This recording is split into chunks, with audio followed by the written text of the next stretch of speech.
নমস্কার, আমি করবী চলে এসেছি একটা নতুন ব্লগের সাথে অনুদের মেয়েবেলা চ্যানেলে। চলুন দেখা যাক 2025-এর 15ই আগস্ট দিনটা আমার কীভাবে কেটেছিল।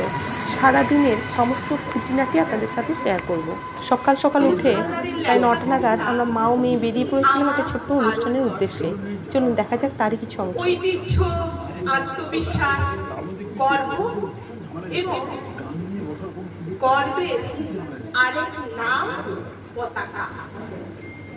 এক প্রজন্ম থেকে আরেক প্রজন্মের সব রকম ভালো থাকার নাম স্বাধীনতা।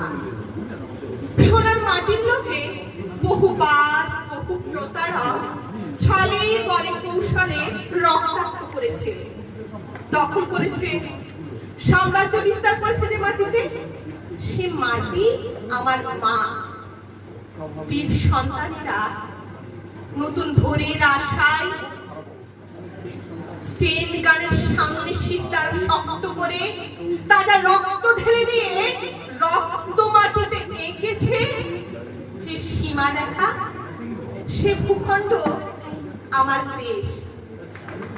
মাতৃভক্তিতে অটল সন্তান কাল কুঠিরের অন্ধকার ঘরে উজ্জ্বল ভবিষ্যতের স্বপ্ন দেখে হাসতে হাসতে ফাঁসির দড়ি পরে পরাধীনতার শৃঙ্খল থেকে মুক্ত করেছে যে মাটিকে।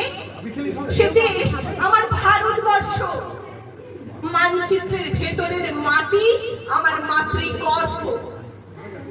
আমার দেখা প্রথম আলো আমার ভালোবাসা। এই মাটির পায়ের তলার মাটি এখন শক্ত। জলে স্থলে আকাশে শক্ত মেঘদণ্ডে শত্রুর চোখে চোখ রেখে জবাব দিতে জানে। মায়ের প্রতাপে আমি গর্বিত। এ মাটি শুধু রেখা চিত্র নয়, পাহাড়, সমুদ্র, মরুভূমি, সুফলা সবুজ সমতল ভূমি, বিভিন্ন সংস্কৃতি সম্প্রীতির উজ্জ্বলতম আলো।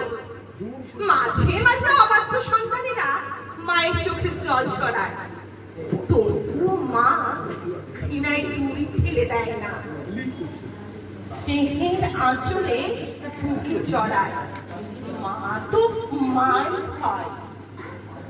কালের অমোঘ নিয়মে জীবনের যবনিকা আসবে একদিন। শান্তিতে শায়িত হব যে মাটিতে, সে মাটি আমার মা, আমার ভারতবর্ষ। নমস্কার।